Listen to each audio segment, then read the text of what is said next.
Buen día, estamos en la serie Acciones de Gobierno ante el COVID-19, a través de la cual hemos platicado con presidentes municipales y gobernadores sobre el impacto que la pandemia ha provocado en sus localidades y regiones.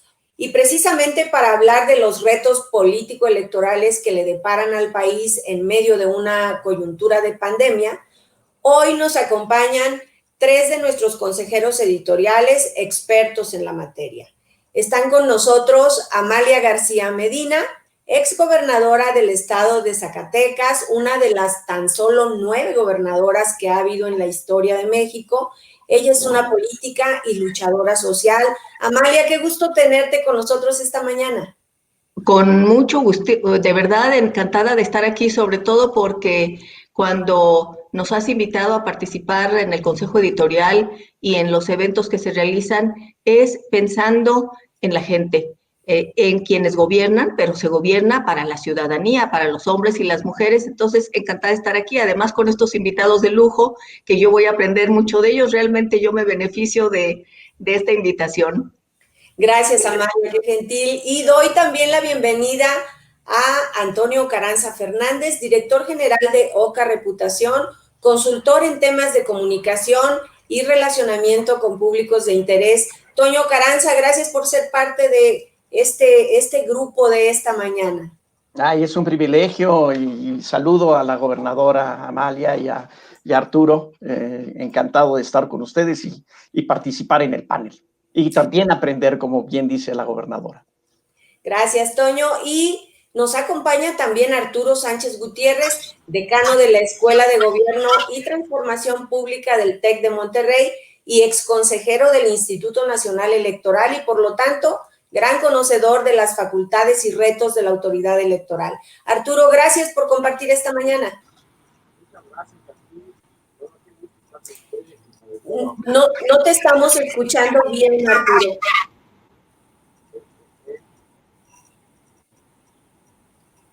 Vamos a pedirle a nuestros compañeros de producción que chequen el audio de Arturo, pero mientras tanto, amigos del público, los invito como siempre a que se unan a la conversación, usen el hashtag COVIDalcaldesMX y si tienen preguntas para nuestros invitados, háganlas llegar. En breve vamos contigo, Arturo, mientras checamos el audio. Vamos a comenzar nuestra plática de hoy. Amalia García, las elecciones intermedias de 2021 pues son en sí mismas un reto enorme por la cantidad de cargos que se van a elegir, más de 21,000, pero aparte, pues prácticamente todo el proceso electoral y quizá incluso las votaciones del año entrante tendrán lugar en medio de una situación de pandemia. Tú que ya pasaste por una elección de este tipo, bueno, por más de una elección, pero me refiero a la de la gubernatura. ¿Qué retos políticos encuentras distintivos en esta elección que ahora se prepara?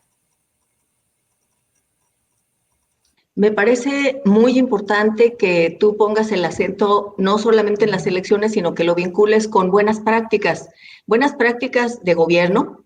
Estamos hablando de alcaldes, pero yo diría también buenas prácticas en el ámbito legislativo, porque se va a renovar tanto los congresos locales como la Cámara de Diputados a nivel federal. Y diría que en el marco de la pandemia, que nos ha cambiado la vida absolutamente a todas y todos en el planeta, lo que tendríamos que considerar es, ¿se gobierna para qué? ¿Para quiénes? En una situación inédita como la que estamos viviendo.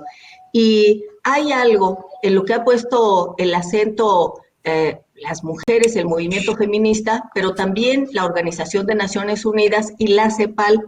Y ahora mismo, esta semana, hace unos cuantos días en la Cámara de Diputados se aprobó una reforma constitucional a yo diría, no es un gran tema, es una gran causa, que es la de los cuidados. El derecho a los cuidados que tenemos todas las personas, todos los seres humanos, que debe estar garantizado por la sociedad, en las familias y por el Estado. y también los derechos de las personas cuidadoras, que mayoritariamente somos las mujeres. Y entonces cuando hablo de cuidados, generalmente se pensará, bueno, eso es asunto sobre todo de las mujeres, son las que se hacen cargo en las familias. Además, nuestras familias en México son tan solidarias, tan generosas, como verdaderamente lo son, por supuesto, que ellas se harán cargo. Pero tenemos que cambiar esa manera de ver los cuidados. Es una responsabilidad pública también, y creo que aquí lo que hay que decir es que se requiere construir un Estado benefactor. Hace años en el mundo fue una de las tendencias que además sigue hoy nuevamente discutiéndose: cuánto Estado y para qué, es decir, cuánto gobierno y para qué. Y yo diría que el que requiera la sociedad, el Estado debe estar presente. Pero esta idea de Estado benefactor yo la vincularía con algo que, como decía, se ha venido planteando cada vez más: un Estado cuidador, un cuidatoriado, un Estado cuidador que se haga cargo de que nuestro bienestar no es asunto solo de las familias, no es un asunto individual, es un asunto en el que también las políticas públicas y los gobiernos tienen obligaciones, y los congresos, con los presupuestos, con políticas públicas, los gobiernos, porque lo que sucede en el ámbito privado y en el ámbito público tiene que ver con seres humanos, pero si estamos hablando del ámbito político y electoral, yo diría con ciudadanas y con ciudadanos que tienen un voto y que tienen necesidad y además tienen el derecho de que se les garanticen servicios. Yo diría que además estos cuidados deben garantizarse tanto en el espacio privado de la atención de las personas como en el espacio público, porque el espacio público no es solamente el espacio de la producción y el espacio del consumo, es el espacio de la vida. Ahí sucede nuestra vida. Si la pandemia es tan aguda y estos meses de invierno son tan preocupantes, la pregunta es: ¿qué hacer para que el Estado, la sociedad, las familias, las personas garanticemos cuidados? ¿Qué tantos recursos, qué políticas públicas, qué acciones se deben desarrollar? Y luego está otro gran reto gigantesco, porque en medio de la pandemia ya vivíamos antes en un ambiente de violencia muy preocupante, y esta violencia se ha agudizado con una característica que es muy preocupante, que es la violencia intrafamiliar, los feminicidios. Y la pregunta es: ¿tiene el Estado, tienen las autoridades municipales, las autoridades locales a nivel estatal, el gobierno federal, el gobierno de la República y los representantes en el poder legislativo, tareas y obligaciones ahí? Por supuesto que las tienen. Y creo que en esta contienda, en esta elección que viene, lo que muchos ciudadanas se preguntarán es qué es lo que están planteando, qué es a lo que se comprometen, qué proyecto, no solo cuáles son sus características personales, su habilidad para intervenir en público, su carisma, que esas cuestiones cuentan en elecciones, pero yo creo que hoy hay un electorado, una ciudadanía que lo que quiere es que se le atienda, quiere compromiso, quiere sensibilidad y quiere que haya eficacia en la atención que se le da. Entonces, yo diría que estamos en un ambiente que requiere respuestas específicas, concretas, consistentes, serias, con una nueva visión. Y subrayo la necesidad de construir en los 3 órdenes de gobierno y también desde el ámbito legislativo un Estado cuidador que garantice que las personas tengamos este derecho, el de los cuidados, atendido permanentemente. Gracias, Amalia. Decías, hoy el electorado quiere eficacia, sensibilidad, compromiso. Vamos a ahondar un poquito en estos conceptos, pero antes, Arturo, creo que ya tenemos en orden tu audio, te doy la bienvenida y bueno, pues aprovecho para hacerte de una vez una pregunta. Una de las grandes preocupaciones cuando se acercan elecciones es el origen y manejo del dinero de campañas políticas. El INE tiene la obligación de fiscalizar esos recursos, pero tal como tú mismo has dicho en otras ocasiones, no cuenta, el instituto no cuenta con herramientas suficientes para saber con exactitud cuánto dinero entra a campañas ni a qué candidato. Y si consideramos que en 2021 habrá varias decenas de miles de candidatos, pues el problema se vuelve más complejo aún.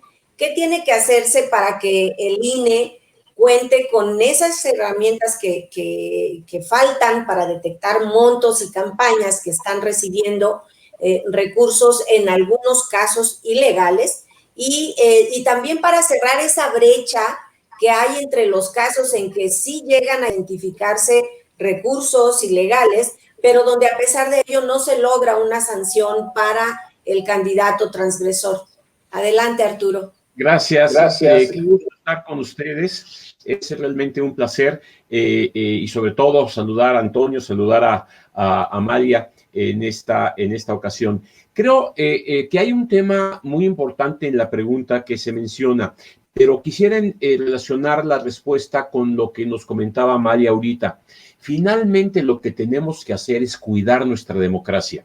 De repente dimos un brinco hacia una transformación en México durante los últimos años del siglo pasado y parecía que ya estábamos ahí y que nuestra democracia estaba completamente consolidada, avanzando en todos los temas claros que tiene que avanzar el mundo, pero de repente nos damos cuenta que es muy fácil perder o la credibilidad de las instituciones o las prácticas enteramente democráticas. Cuando Amalia menciona que tenemos que tener cuidado de las personas, cuidado de todas las actividades en nuestra cotidianidad, en ese espacio público que no es solamente la administración pública, sino es todo ese espacio en el cual el ciudadano tiene que ver con instituciones, con grupos, con lo que es el mundo de lo público y que nos afecta directamente. Bueno, eso es justamente lo que tenemos que cuidar si queremos que nuestra democracia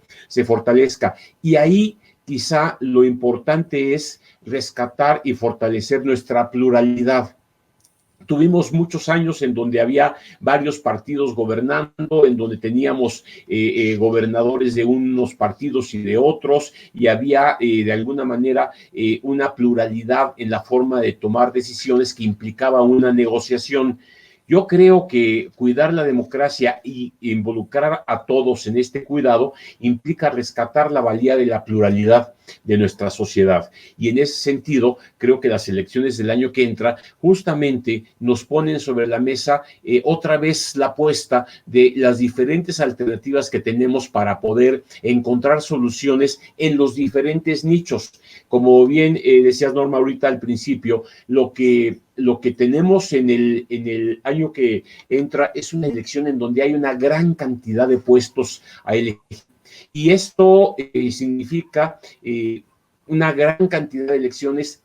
Todos los estados de la República tienen alguna elección local. Algunos van a elegir gobernador, 15 estados, y además tenemos la elección de la renovación de la Cámara de Diputados Federal. Y ahí es en donde empiezo a vincular con tu pregunta.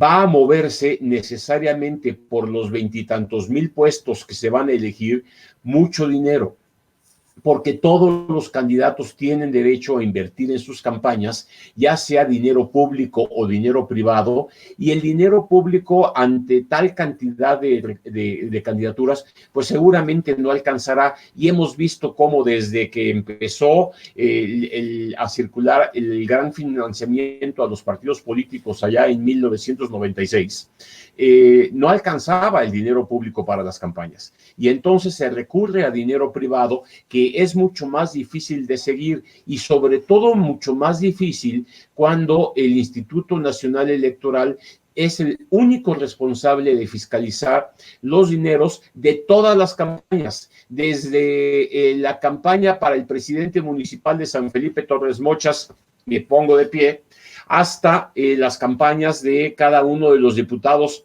federales. Y esto implica un esfuerzo de fiscalización muy grande que, como bien dices, Norma, pues no alcanza para cubrir tantos espacios. Y, bueno, el INE, ¿qué sí ha descubierto? En primer lugar, no es menor, sí puede comprobar a dónde fue cada uno de los pesos que entregó la federación a los partidos políticos. Eso sí se puede comprobar por una simple y sencilla razón. El INE sabe cuántos pesos le dio a cada partido y le exige que de cada uno de esos pesos rinda cuentas. Y entonces se sabe cuánto dinero se fue a cada una de las campañas y cómo lo gastó cada uno de los candidatos. Y además hay un sistema haciendo recursos de cómputo muy importante en donde cada candidato está obligado a mostrar cuánto hizo de gasto en cada día de su campaña, además de subir las facturas y todos los comprobantes correspondientes. Entonces, la parte del dinero público no me preocupa tanto, me preocupa lo que tú mencionas, el ingreso de dinero privado que, bueno, tiene que ser de buena fe declarado por el partido. Y de buena fe declarado por el partido implica aceptar el dinero privado, depositarlo en sus cuentas de cheques y entonces sí puede ser seguido por el Instituto Nacional Electoral. Pero ¿qué tal que alguien le da dinero a un partido político o a un candidato y este no lo reporta? Y entonces empieza a gastarlo en diferentes actividades de campaña. Primer efecto, se rompe la equidad en la competencia. Y esto ya es dañino para la democracia. Y esto no conviene porque hay quienes tendrían más dinero para competir que otros. Y segundo problema, no sabemos de dónde vino ese dinero. Y si bien pudo ser dinero legal de alguien que lo donó, porque de buena fe quiere apoyar a un candidato, también puede ser dinero ilegal que viene de otro tipo de negocios. Es muy fácil recurrir al narcotráfico, pero hay muchas formas ilegales de dar recursos. Por ejemplo, si viene dinero del extranjero, por ejemplo, si viene de organizaciones religiosas, por ejemplo, si vienen de empresas mercantiles. Todo ese dinero no se vale que entre a los partidos políticos. Peor si viene de algún gobierno o de una instancia pública. Ahí lo que el INE sí ha encontrado es que se puede detectar en algunos momentos que dinero no ha entrado directamente a las cuentas de los partidos y no se reporta adecuadamente. Y el INE sanciona. Pero desde mi punto de vista, desde el 2003, 2005, se perdió la fuerza con la que los tribunales electorales le permitían al IFE y ahora al INE imponer sanciones realmente significativas cuando se metían dineros ilegales. Ahorita recordamos claramente los casos Pemex Gate o Amigos de Fox, en donde al PRI se le puso una sanción de 1,000 millones de pesos. O al PAN y al Partido Verde, en el caso de Amigos de Fox, se les puso una sanción de 650 millones de pesos. Ese tipo de sanciones que tendían a inhibir el ingreso ilegal de recursos han dejado de existir porque el Tribunal Electoral ha puesto una serie de requisitos que no alcanzan a desinhibir las malas conductas en términos del manejo de los recursos, al mismo tiempo que fiscalizar tantas campañas al mismo tiempo en 40 y tantos días. Antes se tenía casi un año, ahora se tienen 40 y tantos días, pues resulta muy complicado para nuestra democracia. En ese sentido, creo que un reto de México es cuidar nuestra democracia, cuidando nuestra pluralidad, pero al mismo tiempo cuidando que las reglas que manejan los recursos se respeten por parte de todos los partidos políticos y el INE tenga el músculo sólido para poder sancionar cuando es necesario.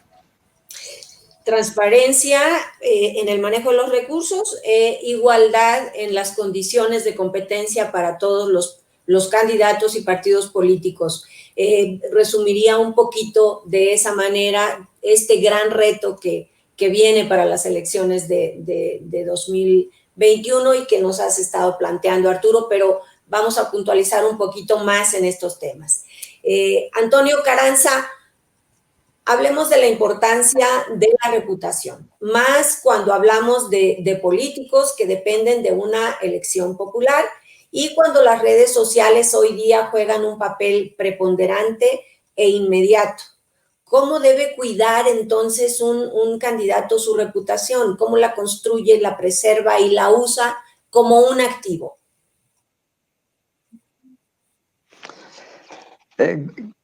Gracias, Norma. Quisiera empezar regresando un poco a la primera pregunta que habías hecho en términos del contexto de COVID, porque creo que es muy relevante hacia adelante.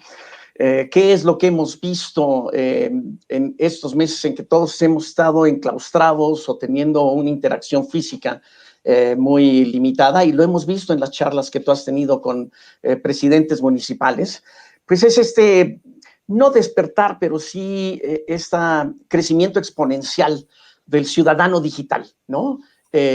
Cómo nosotros como ciudadanos y como consumidores hemos hoy encontrado inevitablemente en el mundo digital la forma de interactuar, la forma de comunicarnos, la forma de solucionar necesidades básicas de comida a través del comercio electrónico o de compras como lo hemos visto también, de interacción con la autoridad, ¿no? Estas plataformas de las que hemos hablado en muchos de los paneles de alcaldes de México, donde a través de plataformas digitales la autoridad se pone en contacto con el ciudadano para resolverle cosas que ya no son hoy factibles gestionar en una oficina física.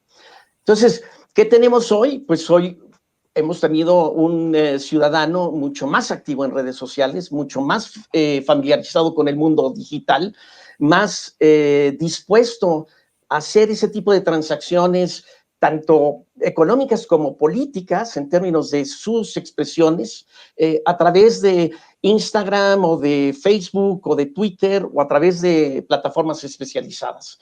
Y cuando vemos lo que acabamos de experimentar en Estados Unidos, donde en medio de la pandemia hay una elección muy importante y hay más de 200 electores que participan, etcétera, y esta interacción es también a distancia, pues eso lo vamos a trasladar a lo que va a ser la realidad de muchas de las campañas electorales en México, porque aun cuando hoy tenemos 2 estados en verde, es muy probable que tengamos una vinculación y una interacción personal en las elecciones que no vaya a ser física. No vamos a tener una solución al tema del COVID en el primer semestre del año. Las elecciones son en el 6 de junio, entonces buena parte de la campaña va a tener que ser desarrollada a través de algún tipo de interacción más digital, ¿no? Imagínate, ya lo ha expuesto la gobernadora García y también Arturo, el año que entra tenemos 21,000 diferentes cargos de elección popular según el INE. No solo son los 500 diputados federales ni los 15 gobernadores, sino que también tenemos elecciones para 1,063 diputados locales y cerca de casi 2,000 ayuntamientos. Y cada ayuntamiento, pues obviamente el cabildo está compuesto por diferentes puestos. Entonces, 21,000 gentes que buscan atraer la atención de los ciudadanos. Más. El griterío va a ser extraordinario. Se estima que puedan ser más de 100,000 candidatos, considerando los distintos partidos políticos y que algunos vayan en alianza y otros por su cuenta. Entonces, estamos hablando de más de 100,000 campañas al mismo tiempo. Imagínate el griterío que eso significa, ¿no? Lo que vamos a estar escuchando de febrero a junio va a ser fíjate en mí, fíjate en mí, y quizás más adelante podamos platicar sobre ese fíjate en mí. Pero creo que ahí, si además, como tú mencionas, Norma, hay coaliciones o hay alianzas, desarrollar mensajes que puedan englobar los diferentes intereses de partidos que van en coalición, pues va a ser todo un reto para los diferentes candidatos. Y regresando a tu pregunta con respecto a reputación, la reputación de un candidato ya está básicamente definida, ¿no? De aquí a la elección, uno puede apoyarse en esa reputación para exponenciarla, para darla a conocer, para ver cómo lo que ha hecho en su vida política se combina y se alinea a las inquietudes de su electorado. Pero prácticamente quien piense que va a construir reputación de aquí a la elección, a cambiarla, a afinarla, a desarrollarla, pues tiene un camino bastante tortuoso, porque eso no sale de la nada. Uno la viene haciendo a lo largo del tiempo y la gente ya conoce a algunos de los candidatos, ya sabrá sus pecados, ¿no?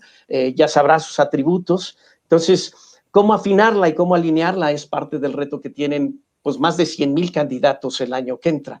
Pero creo que esa parte del ambiente digital va a ser un reto. Nunca hemos estado en una elección como la que se avecina, ni por la cantidad de gente que va a participar, 95 millones de mexicanos que serían los que estarían en esta ocasión participando, ni por la cantidad de posiciones, ni por el contexto en el que vamos a estar experimentando esta elección. Así que va a ser fascinante y al mismo tiempo va a ser sumamente retador.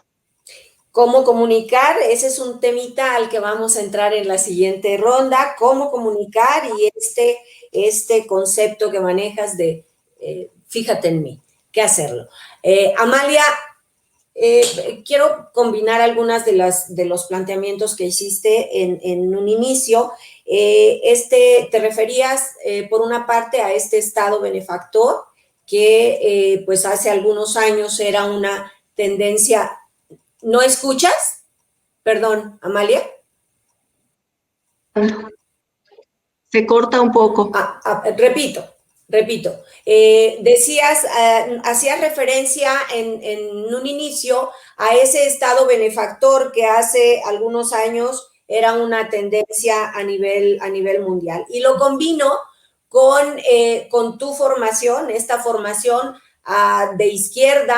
Has sido militante de izquierda por largos años, fuiste integrante del Partido Comunista Mexicano, del Partido Socialista Unificado de México, fuiste fundadora del PRD, del cual, por cierto, ya no formas parte. ¿Qué opinas de las alianzas que se están pactando rumbo a las elecciones de 2021? Unas entre Morena y el Verde, otras entre el PRI y el PRD, y otras que iremos viendo más adelante. Estas alianzas están en línea, favorecen la construcción de estas políticas públicas que atiendan a un Estado cuidador como el que tú haces referencia. Bueno, las alianzas, me parece que sobre todo, ¿qué es lo que quisiéramos? ¿Qué es lo que yo creo que deberíamos plantear los ciudadanos, las ciudadanas de las alianzas? Que éstas permitan clarificar lo que están ofreciéndole a la sociedad las distintas fuerzas políticas. Yo creo que eso sería el principal mérito de las alianzas. Internamente para los partidos significa la posibilidad de sumar su capacidad, sus recursos humanos, económicos, pero para la ciudadanía la pregunta es estas alianzas, ¿en qué le pueden beneficiar? Y yo diría que en medio de, efectivamente, como aquí ha dicho Antonio Carranza, todo este ruido que se va a generar de una gran cantidad de propuestas y de planteamientos, lo que requerimos es claridad en lo que se está presentando como compromiso de candidatas y candidatos. Y me parece que eso sería el mérito de las alianzas. Han sido cuestionadas porque en ocasiones se hacen entre fuerzas políticas que tienen posiciones absolutamente disímbolas y pareciera que son alianzas, si se me permite el término, en estricto sentido, como lo dice el diccionario, oportunistas, es decir, aprovechando la oportunidad para poder ocupar un espacio, pero lo deseable sería que sean alianzas que clarifiquen hacia dónde proponen que vaya el país. Y creo que eso sería el principal mérito. También habría que decir que lo deseable, Arturo mencionaba la importancia de la pluralidad política y me parece que ojalá que se rescate la pluralidad política en un ambiente político, social, económico muy complejo. Sobre todo yo destacaría que hay un enorme deterioro, una crisis de los partidos políticos en México y en el mundo. Es una crisis que podemos observar, incluso ese gran voto por Morena, por el Movimiento de Regeneración Nacional, el tsunami con el que llega el presidente Andrés Manuel López Obrador, tuvo dos componentes. Un componente era de aquellas personas, de aquellos ciudadanos, ciudadanas convencidos de su planteamiento, de lo que él ofrece, de su lucha. Y otra parte fue un voto de hartazgo en contra de lo que han sido los partidos políticos tradicionales. Muy irritada la ciudadanía por los casos de corrupción, por la falta de resultados, porque han sido gobiernos que no han garantizado mejores condiciones de vida ni tampoco seguridad. Y entonces lo que hoy tenemos es un ambiente en el que se irá una competencia electoral que queremos que garantice pluralidad política, pero yo diría queremos que garantice calidad de la democracia. Y la calidad de la democracia se construye con planteamientos consistentes, serios, que sean los que se pongan en juego. Me parece que eso es lo que habría que hacer y por supuesto que en el caso del uso de las tecnologías, creo que algo que beneficia no solamente es la posibilidad del voto electrónico, que ojalá que además se pudiera practicar con nuestros migrantes, y no solamente que puedan votar eficazmente con el voto electrónico, igual que las personas que lo quieran hacer desde su domicilio por la pandemia, sino que además con los migrantes, en esta calidad democrática que requerimos, que ellos también pudieran y ellas estar en el Congreso. El principal recurso, el principal ingreso de divisas de nuestro país, lamentablemente porque se fueron, porque aquí no encontraron oportunidades, es de los migrantes. Este año llegará alrededor de 35,000 millones de dólares, más que los ingresos en divisas por petróleo. Bueno, el turismo se cayó, el petróleo también está en una situación difícil. Entonces, creo que lo que habría que poner el acento es las coaliciones, las alianzas que van conformándose y que ya existieron y unas nuevas ahora se presentarán, es qué ofrecen, qué plantean a la ciudadanía más allá del beneficio directo a cada partido político. Y yo presentaría otro tema, el reto que tienen los partidos políticos y las alianzas, que yo favorezco, por supuesto, plenamente, sé que Norma también, y es que la pluralidad política también hay que agregarle otro componente, la pluralidad humana, la diversidad humana, es decir, las mujeres. Hay un gran tema que está a debate, es el que 50% de las candidaturas a las gubernaturas los partidos postulen mujeres. La ciudadanía finalmente decidirá por quién vota, pero es fundamental que estén presentes las mujeres. Somos el 50%, 51% de la población, de la ciudadanía, votan más mujeres que hombres en nuestro país. Ahí están los datos de 2018, 6% más que el voto masculino, y sin embargo no hay una presencia en candidaturas de mujeres equivalente a la presencia en la sociedad. Es decir, son muchos temas los que están presentes, pero yo diría, vamos a ver qué ofrecen las alianzas, vamos a ver con qué se comprometen y qué es lo que puede rescatarse que le dé calidad a la democracia. Gracias, Amalia. Varios temas sobre la mesa. Vamos a tratar de abarcarlos todos.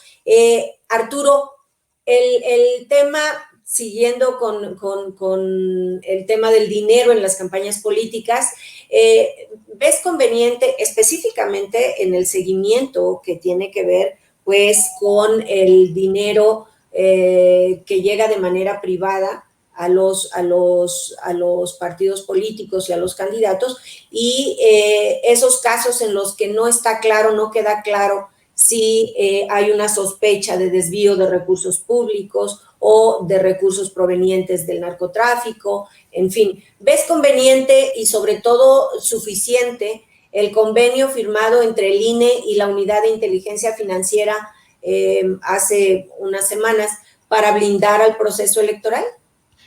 Bien, yo creo que justamente ese tipo de estrategias se suman a los esfuerzos que está realizando el INE en diferentes campos para hacer la vieja fórmula, darle un seguimiento claro al dinero. Creo que la Unidad de Inteligencia Financiera puede colaborar mucho, igual que la Secretaría de Hacienda, igual que otras dependencias públicas, para justamente tener claridad de cómo rastrear el dinero y tener mucha claridad de su origen. Y ahí sí creo que es el tipo de convenios que firmó el INE con la Unidad de Inteligencia Financiera un ejemplo, uno nada más, pero importante, de lo que se podrá hacer adelante. ¿Por qué? Porque cuando el INE detecta que hay dinero que no tuvo un origen claro, pero hay nombres de personas, o hay nombres de proveedores, o hay nombres de diferentes actores, la unidad de inteligencia financiera puede colaborar para ver si en efecto ese dinero tiene un origen sano. O sea, hay dos tipos de problemas. Cuando el dinero tiene un origen ilegal y cuando el dinero puede ser legal, pero el partido no lo reporta adecuadamente. Y son dos situaciones totalmente distintas. La unidad de inteligencia financiera puede ayudar cuando el dinero no tiene un origen legal. Y esto es lo que se necesita para poder poner un freno a ese tipo de recursos. Ahora, recordemos que en esta la fiscalización de los recursos, el seguimiento de los recursos, se complica aún más todavía cuando tenemos coaliciones, porque están actuando dos partidos políticos, y eso hace complicado la temática, y eso hace necesario un mayor esfuerzo para poder transparentar los recursos. Ahora, todos los dineros que aporta un ciudadano deben ser públicos. O sea, si yo le quiero dar dinero a un partido político, lo puedo hacer con los límites que marca la ley y debe ser transparente. Si yo estoy apoyando a un partido, ¿por qué me va a importar que se haga público que Arturo Sánchez le dio dinero a un partido, siempre y cuando esté dentro de la ley?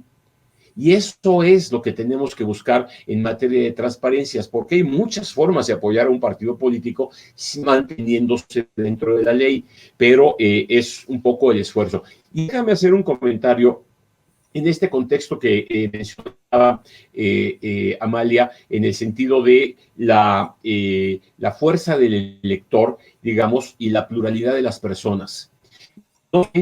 Estamos pensando en las mujeres como una 50% de la sociedad que merecen estar ahí, sino que además la pluralidad de las personas también habla de nuestra regionalidad, del origen indígena de muchos mexicanos, del ser mujer vis a vis ser hombre en una gran cantidad de candidaturas, de diferentes tipos de sectores sociales que no tienen la misma oportunidad, y desde luego de los mexicanos en el extranjero. Estaba ahorita contando, aquí en mi lista tenemos 1, 2, 3, 4, 5, 6, 7, 8, 9 estados de la República. De los 15 que van a elegir gobernador, van a poder votar los ciudadanos que están en el extranjero. 9 de 15. ¿Qué nos pasa? Que hay 6 estados en donde todavía no se permite votar desde el extranjero a los ciudadanos que viven allá para su gobernador. Y este es el tipo de cosas en donde tenemos que seguir trabajando para mejorar nuestra democracia y seguir impulsando, sí, por la parte del dinero, que es fundamental, pero también en todas estas prácticas que tenemos que atender para poder hacer una buena democracia y que estemos representados todos, con coaliciones en algunos lados, sin coaliciones en otros lados, con el voto desde el extranjero en algunos lados, con distritos indígenas por otros lados, en fin, de manera de que todos quepamos en esta democracia que nos ha costado tanto trabajo construir. Que nos ha costado tanto trabajo y que, bien decías al principio, pareciera de pronto que vamos en caballo de hacienda y de pronto surgen retos imprevistos o retos nuevos frente a los cuales hay que actuar. Y esto está ligado con esto último que decías, lo que hay que hacer, qué debemos esperar, pero ¿cómo esperarlo? ¿Cuáles son las reformas que se requieren? ¿Cuáles son las medidas que se requieren? ¿O cuál incluso la voluntad para llevarlas a la práctica en torno al fortalecimiento de la autoridad electoral, que es la garante precisamente de esta democracia? Arturo. Pues mira, yo creo que hay muchas cosas que hacer todavía en esta democracia. Yo creo que empezando por el tema del momento, debemos tener mucho cuidado y instituciones electorales, tanto tribunales como los institutos locales y el Instituto Nacional Electoral, que deben tener mucho cuidado en resguardar y cuidar su autonomía y su independencia. Yo creo que ahí es un punto muy importante. Hemos visto decisiones que se han tomado que parecen inspiradas de alguna manera en posiciones políticas que no corresponden enteramente a lo que convendría, aun cuando quepan dentro de la legalidad.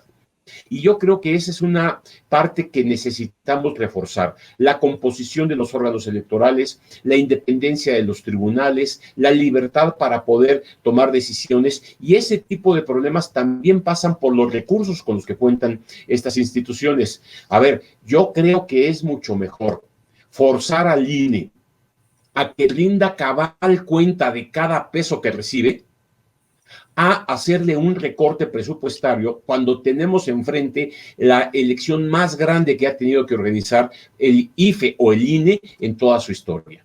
Entonces, ese tipo de medidas que no se explican claramente lastiman a las instituciones, y sin una explicación clara las fuerzan a hacer nuevas funciones sin tener los recursos que se requieren. Por ejemplo, la consulta popular, que qué bueno que haya consulta popular. Ojalá la temática fuera mucho más de fondo y se consultaran políticas más de fondo. Pero bueno, ya se aprobó que haya consulta popular. Pues ni modo, eso cuesta, eso implica recursos, y necesitamos que todos esos procesos salgan bien. Entonces, la autonomía y la independencia de los órganos electorales también pasa por la cantidad de recursos que deben tener, y desde luego por una estricta rendición de cuentas, igual que los partidos políticos. Estábamos hablando de la fiscalización de los recursos de los partidos, que bueno, hay que fiscalizarlos a fondo. También a las instituciones electorales, pero que cuenten con los recursos para poder actuar adecuadamente dentro de la austeridad republicana que este gobierno ha impuesto, sin duda alguna, pero con la posibilidad de actuar. Yo creo que por ahí tenemos que trabajar. Y en la parte ciudadana, bueno, esto que decía Antonio al principio me parece muy importante. Tenemos que adecuarnos al ciudadano digital, que está buscando información en otras vías, que está utilizando otras formas para informarse, que está utilizando su teléfono celular para tener conocimiento de los candidatos, y que también va a estar presente a la hora de votar con un cubrebocas para cuidarse de la pandemia. Bueno, este ciudadano requiere una atención especial y una adecuación de todas las formas para poder, prácticas, para poder tener la participación ciudadana, que es lo que necesitamos. Y todo esto entendiendo el discurso. Tú decías, Norma, hace rato, cómo comunicar, cómo tener este ciudadano que me va a pedir algo a mí, cómo comunicar, cómo identificar el discurso de lo que más me conviene. No son las coaliciones, son los ciudadanos candidatos los que van a resolver los problemas, y para votar por ellos necesitamos tener mensajes claros. Y ahí está la pregunta, Antonio Carranza. Mencionábamos justamente cómo comunicar, mencionábamos ya el tema de las redes sociales, de los medios digitales. ¿Cuál va a ser su papel en este proceso electoral histórico por el tamaño y por el impacto de la pandemia sobre ellas? Mira, yo creo que yo empezaría, Norma, por decirle a quien quiera ser un candidato y a los políticos que es necesario investigar dónde estamos parados y cuál es el México de hoy. Sin duda, lo comentaba la gobernadora García en términos del tsunami de Morena, y fue realmente ese fenómeno, pero yo lo veo más como una especie de terremoto. Los tsunamis son generados por terremotos. Y mientras que el tsunami genera la invasión de agua al continente y regresa al mar, nunca los bloques tectónicos después de un terremoto regresan. Y creo que lo que hemos vivido en México es un terremoto político. Hemos tenido, por ejemplo, la ascendencia de las mujeres, el regreso de perseguidos, la revaloración de grupos marginados, y creo que eso es algo que en muchos casos yo esperaría que esté aquí para quedarse. Eso no va a regresar a lo que era antes. Y saber uno dónde está parado en el México actual, no el México que uno desea que fuese y que hoy estamos esperando que no, esto no es la realidad, seguramente regresarán las aguas a su cauce, etc. Creo que esa es una lectura poco poco realista, ¿no? Entonces, si yo fuera un candidato que quisiera pensar en aspirar a un cargo de elección popular, me pondría a investigar. Me pondría a decir dónde estoy yo parado en el contexto de mi electorado, qué es lo que quiere, qué es lo que piensa.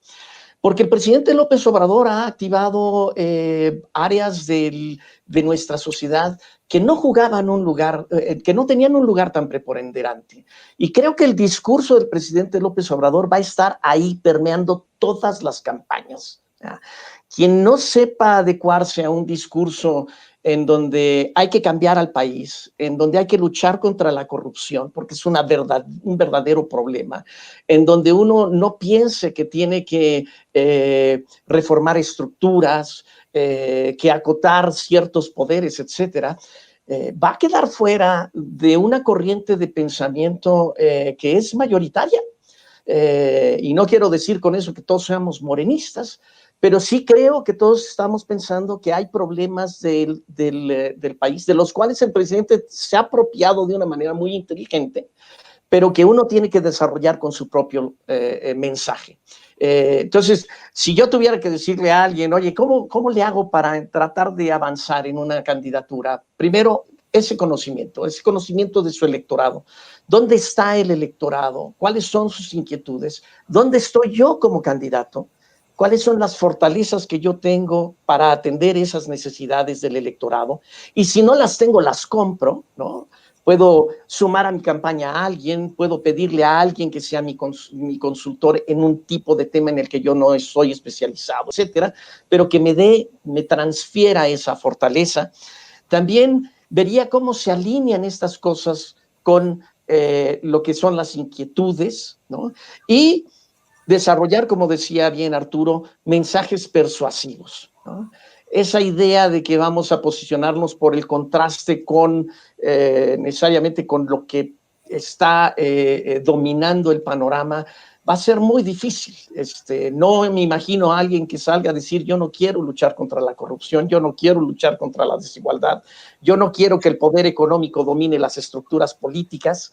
Es algo que está ahí y es un reto adecuar el mensaje de la oposición a un mensaje mayoritario que está ahí y con el que hay que saber jugar inteligentemente. Y por último, ser disciplinado. Ser disciplinado. Y es cada vez más difícil comunicar estas diferencias, Antonio Carranza. ¿Cuál es el reto de la comunicación política hoy? Pues yo creo que, como decíamos, si tenemos a 100,000 candidatos, claro, no votamos cada uno de nosotros por 100,000. En nuestro municipio tendremos, pues, el edil, 10 síndicos, el diputado local, el gobernador. Entonces, sí tenemos que andar pensando en quiénes son aquellos que representan nuestros intereses. Y cada uno de estos candidatos tendrá que hacerlo, como te digo, tratando de aprovechar la fortaleza que tiene para hacer esa conexión con la inquietud del electorado, pero al mismo tiempo diferenciándose de los otros, tratando de encontrar aquello que en su experiencia lo hace distinto y siendo muy inteligentes. La verdad es que para mí el mensaje es el rector de la campaña, de la campaña política, ¿no? ¿Qué tengo que decir y qué tengo que ofrecer? ¿Y por qué tendría yo credibilidad para poder resolver ese problema que tanto quiere la gente, que tanto presiona, que la apremia?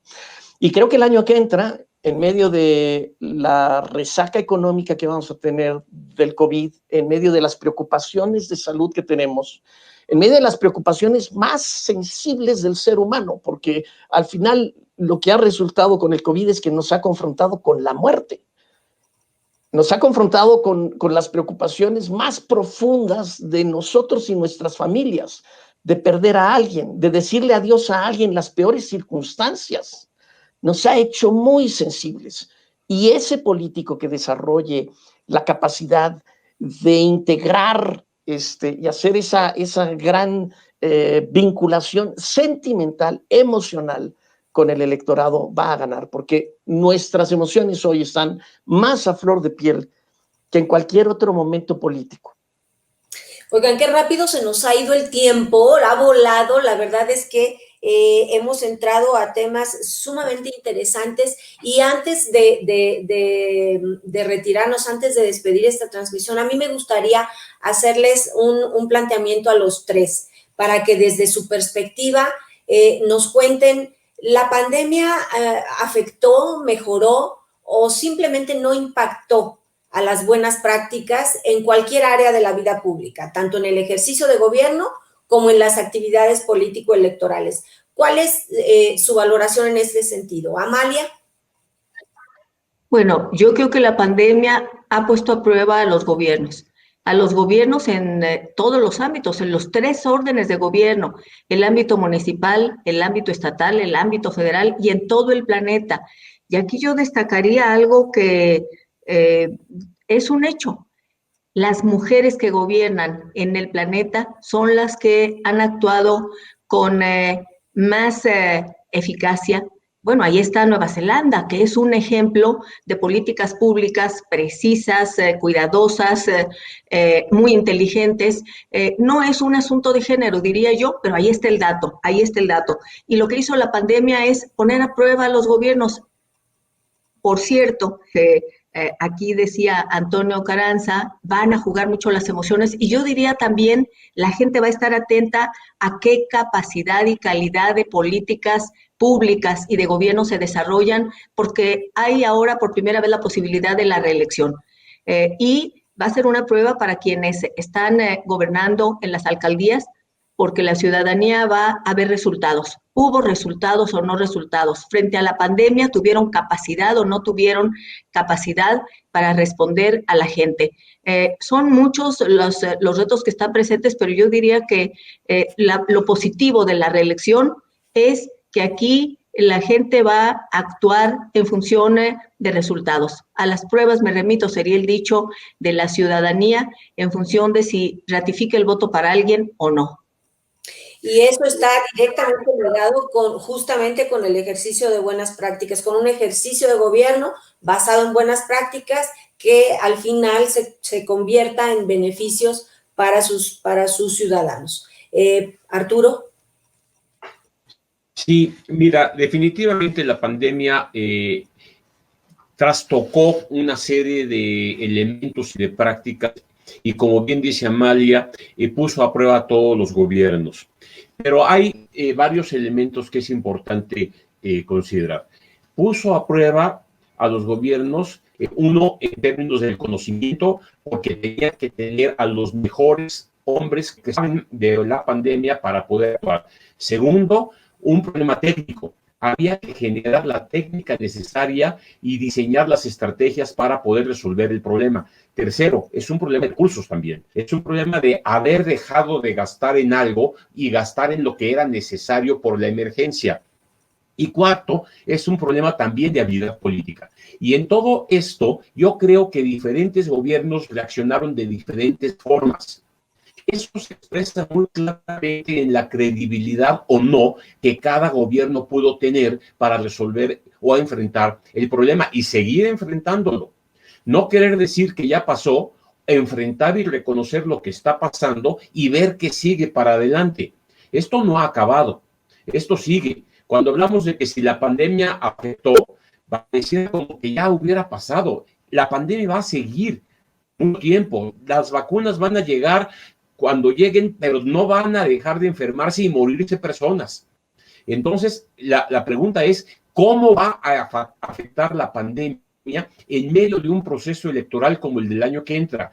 ¿Qué tenemos de información? Número uno, los estados de Hidalgo y Coahuila tuvieron elecciones en plena pandemia y las cosas parece que salieron bien.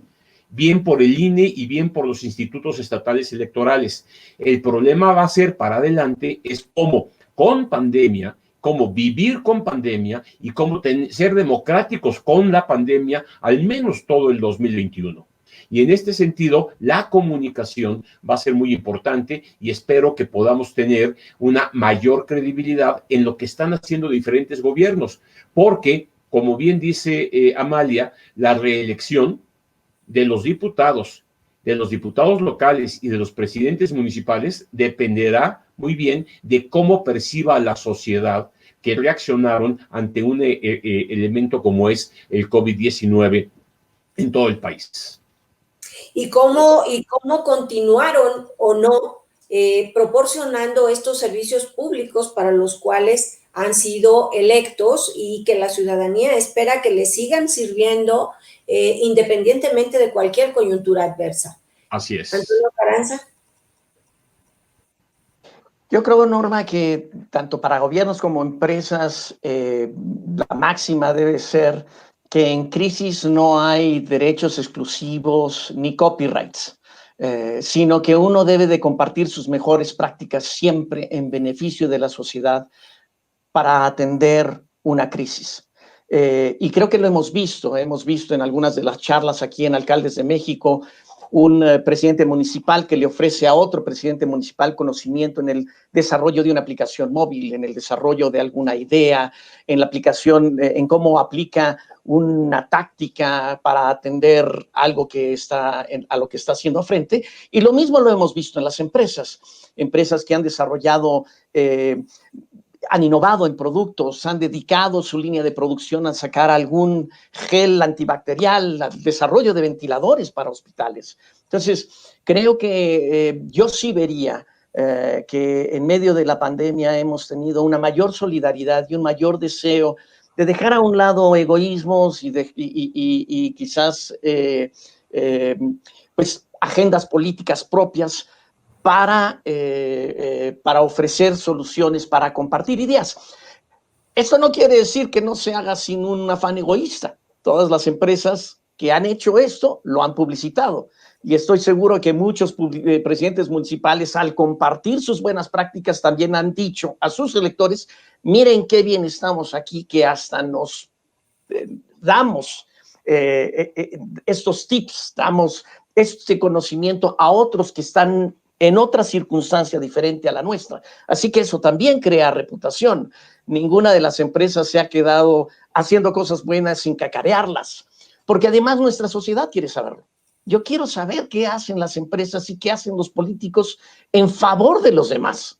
Así que tiene muchísimo sentido que uno pueda publicitarlo y pueda comunicarlo, porque la ciudadanía lo desea saber, pero al mismo tiempo porque eso construye para mí una reputación hacia los demás. Y yo sí lo he visto en esta pandemia y creo que va a continuar y ojalá sea algo con lo que podamos vivir hacia adelante, que haya en esta parte de el desarrollo de cosas que tienen un gran efecto benéfico para la sociedad, un deseo de compartir y de reducir los egoísmos. Pues hemos visto hilos conductores muy claros en esta conversación y lo cual es muy interesante considerando las diferentes áreas de expertise y de ejercicio de las cuales cada uno de nuestros consejeros editoriales presentes esta mañana ejercen.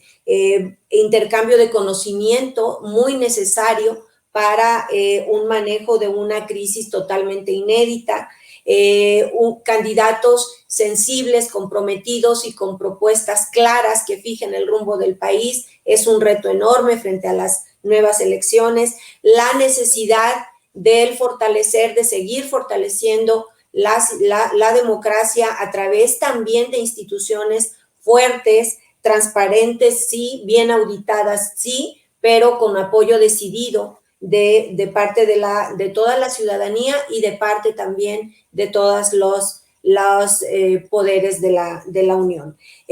Agradecerles muchísimo a nombre de Alcaldes de México, a nuestros consejeros editoriales presentes esta mañana. Abrevamos precisamente desde estas distintas áreas de expertise y tratamos de ser mejores. Estamos cumpliendo un año más y con ustedes presentes y en este acompañamiento generoso que nos hacen. Muchas gracias, Amalia García. Gracias. Solamente quisiera reiterar el apoyo al Instituto Nacional Electoral, porque Arturo ha sido muy claro en eso y es una institución que no podemos dejar sola. A ustedes, alcaldes de México, muchas gracias, de verdad. Gracias a ti, Amalia. Norma. Arturo. Muchas gracias, Norma. Yo creo que es importante entender en el panorama que viene, que lo público nos invade y nos afecta a todos. Y si queremos tener una buena democracia, participar en las elecciones con nuestro voto y estar atentos al ámbito de lo público es fundamental. Así que Alcaldes de México hará su tarea, pero creo que es importante que la sociedad se compenetre de este tipo de retos que tenemos para defender nuestra democracia. Sin duda. Antonio Carranza. Gracias Norma, gracias gobernadora, Arturo, qué placer compartir con ustedes. Que sea este año un año nuevo para ustedes en Alcaldes de México con muchos tips y muchas historias interesantes que hagan crecer la calidad de nuestros gobiernos y de nuestra democracia. Norma, saludos a Gladys también y obviamente gracias a todos los que se han sintonizado. Gracias por esta oportunidad. Gracias a los tres. Amigos del público, sigan a través de alcaldesdemexico.com y de nuestras redes sociales, Facebook, Twitter, Instagram, de nuestro canal de televisión digital, Alcaldes TV, el impacto de la pandemia en municipios, alcaldías y estados. Por hoy ha sido todo. Recuerde, si tiene que salir, cuídese y si puede, quédese en casa. Nos vemos el miércoles.